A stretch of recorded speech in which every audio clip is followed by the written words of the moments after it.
Today, I have an awesome bonus episode for you, and I will be reviewing Ready Player One. Stay tuned to find out what I thought of this movie after reading the book.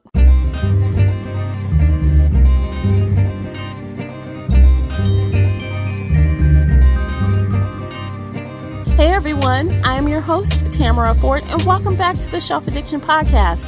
If you enjoyed today's bonus episode, please like and share it. Show your support by rating the podcast and leaving a 5-star review and liking this episode on your favorite podcast directory.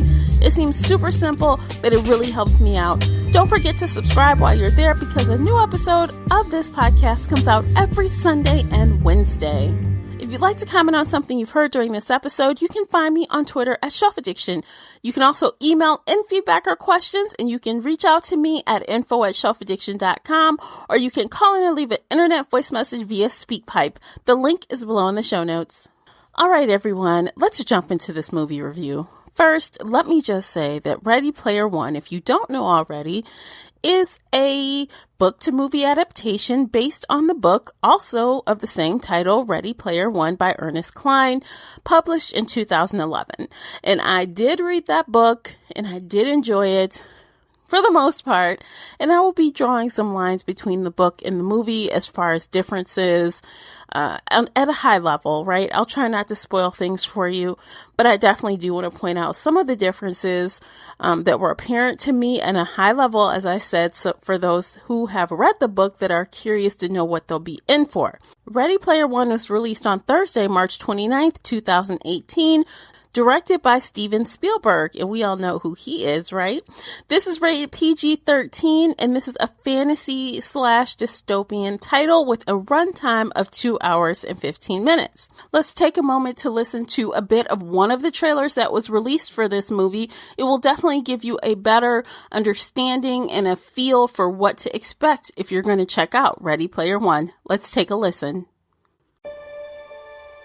My name's Wade Watts. My dad picked that name because it sounded like a superhero's alter ego, like Peter Parker or Bruce Banner.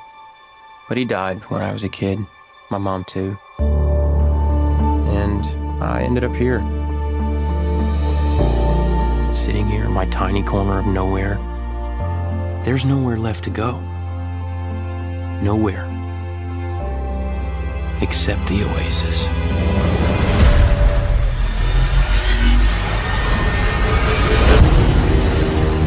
A whole virtual universe.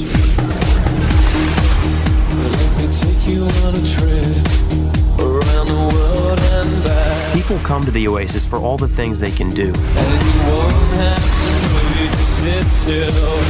But they stay because of all the things they can be. Can you feel this? Yeah. It's the only place that feels like I mean anything. The Oasis was the brainchild of James Halliday. Hello. If you're watching this, I'm dead. I created a hidden object, an Easter egg. The first person to find the egg will inherit $500 billion and total control of the Oasis itself. So yes, it was a pretty long movie, but guess what? It didn't feel like it, and that's one of the bonuses. This movie stars a few new actors and actresses that are new to me. Ty Sheridan plays the main character, Parzival/Wade. Olivia Cook is Artemis/Samantha, and a couple other people that are also unknown to me, including the remaining 3 that I didn't mention of Parzival's squad, H, Joe, and Dido. All these kids were great, and the actors were good, and honestly, the casting was spot on, in my opinion. If you have zero clue what this movie is about, the year is 2045, and it is a dystopia world. Everything is really hard. The main character, Wade, aka Parzival, feels like he's only alive when he escapes to the Oasis. So every day he is in the Oasis. He goes into this virtual reality, and he spends hours on top of hours in this reality, as does most of the world for that matter. Everything about the Oasis was created by this really kind of oddball, eccentric guy named James Halliday.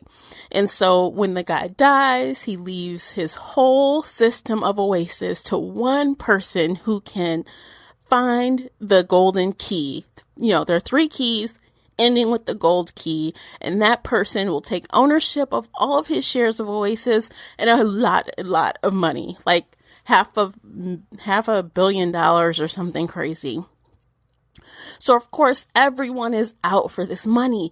And the people that are searching for these keys, they call themselves Gunthers. And they are just immersed in everything that Halliday loved. They spent days and weeks and months and years of their lives studying Halliday, studying the 80s, memorizing movies, songs, games, anything you can imagine that Halliday liked. These Gunthers were about knowing everything so that they could solve this puzzle.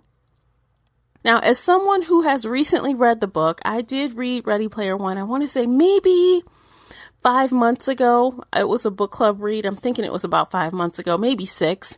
So, things had not been like really, really fresh in my head, but I remembered a lot of the plot, and I was very dismayed to see that the movie chose to not use the actual things that happened in the book. So high level, very, very high level, yes, the plot is generally the same, but it's like they took the idea of the book and made it completely into something different. And, that usually happens with, book to movie adaptation. So it didn't entirely surprise me, but it did kind of disappoint me. So, for example, with all 3 of the keys, how the main character, Parzival, and his friends went about finding these keys was completely different. So the games that they were playing in the book, generally speaking, were different than what we were seeing on screen, especially the first one. In the book, it was all Dungeons and Dragons, and on screen, it was something else. I'm not going to tell you so you don't get spoiled, but it was not Dungeons and Dragons. Maybe there were a couple, little Easter eggs that called out to Dungeons and Dragons, but that's it. Same for the second key. That was another thing that was like, okay, yes, the person who found the key first was the same as the person who found the key first in the book, but pretty much everything else was different about that key. And the final key as well. How Parzival had solved that and found what he needed to do for that third key was very different than what was in the book. So if you understand that the world of the Oasis looks very different on screen than you might visualize in your head, it's definitely because it's souped up, right? And I get that, because with Steven Spielberg, he's got to raise the level, right? He's got to, he had $175 million budget for this. And of course, Warner Brothers and Amblin Entertainment wanted to throw everything at this. They threw every pop culture possibility into this movie. So much more than what the book had. And different things. Like, for example, I don't remember the mention of Halo in that book at all. Yet a couple different times you see Halo characters, the game Halo characters running around. We see a little shot of Chucky. We see a little shot of, all kind of things from all kinds of, pretty much anything that's 80s and 90-ish pop culture. It's been thrown in there. And actually Halo's kind of a now thing. But whatever. Maybe that's why it wasn't in the book. But the music was good. The acting was good. I was thoroughly entertained. I enjoyed every moment of it. And when it was over, I felt good that I watched it. Will I buy it on DVD? I don't think so. Maybe not. Was it memorable? I think in general, yes. But will I be talking about this in 2 or 3 weeks when the next big thing comes out? No.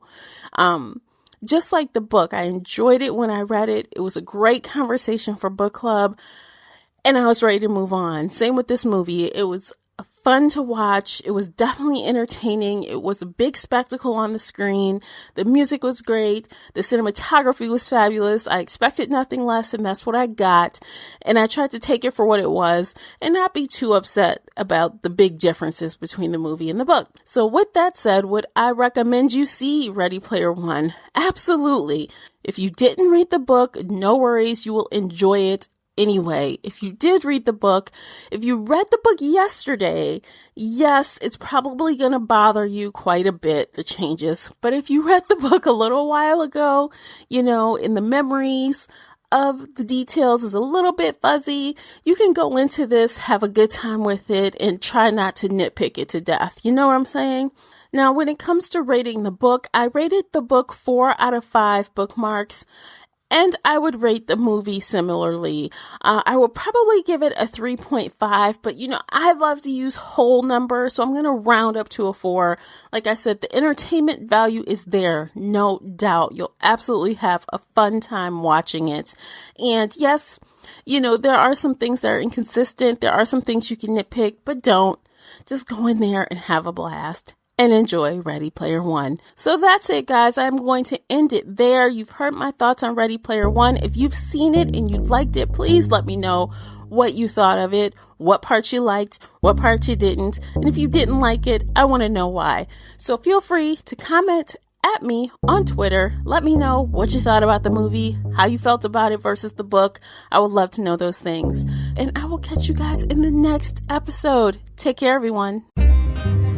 If you enjoyed today's book chat episode and would like to show your support, there are a few things you can do. Head on over to Apple Podcasts and leave a positive 5-star review. You can follow me on Twitter at Shelf Addiction. Most importantly, you can share this podcast with friends and family that enjoy all things bookish, including author interviews. Thank you for listening, and until next time, happy reading.